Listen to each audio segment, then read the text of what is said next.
elə müəllimin, Malik müəllimin xatirəsi də qoy şad olsun. Bir gözəl muğamımızla yekunlaşdıraq verilişimizi. Malik müəllim çünki muğamı da, aşıq sənətini də çox sevirdi. Bir söz deyim, mənim atam çox yaxşı muğamat oxuyurdu. Onu çox adam bilmir, amma çox gözəl muğamat oxuyurdu. Çox Allah gözəl. rəhmət Ruhu şad olsun, ruhu şad olsun.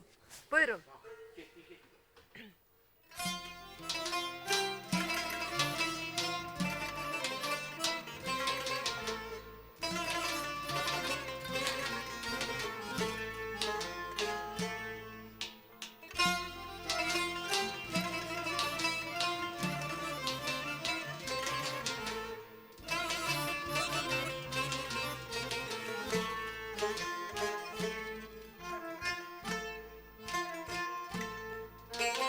Peyman ettik ilk baharda vefa ettik var değildi.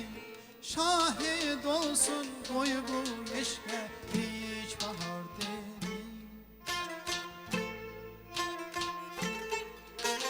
Peyman ettik ilk baharda vefa ettik var değildi. Şahit olsun boy bu eşke hiç bahar değil.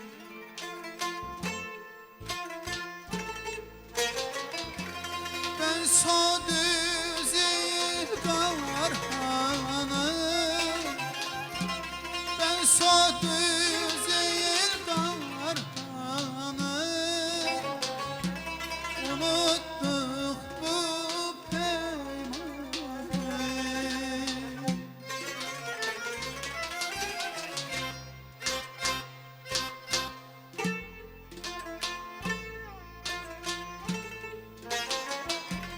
Kerem olup gezdirem,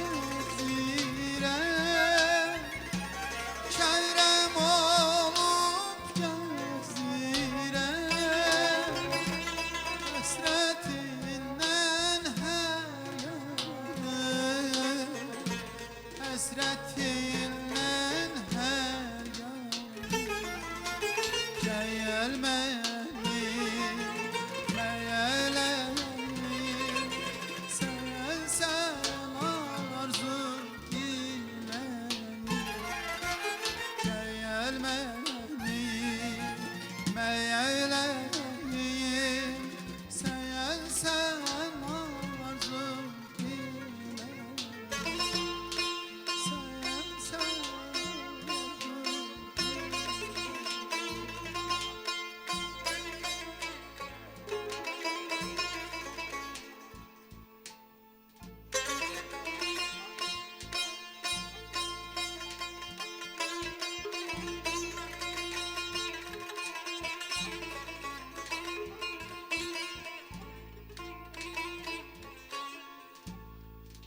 Çarş sənə mən qomuşam, Kiblə-i Kəbəm Qarabağ. Dərdimin ümid yeri Mədinə Məkkəm Qarabağ.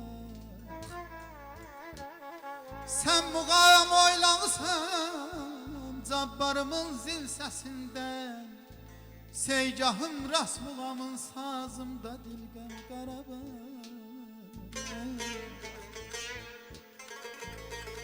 Bizi senden ayıran o celladın kanı halal.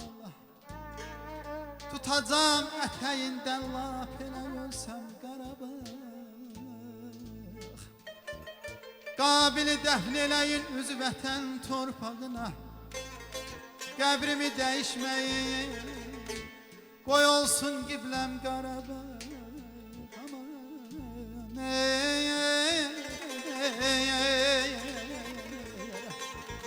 Aman ayda ya.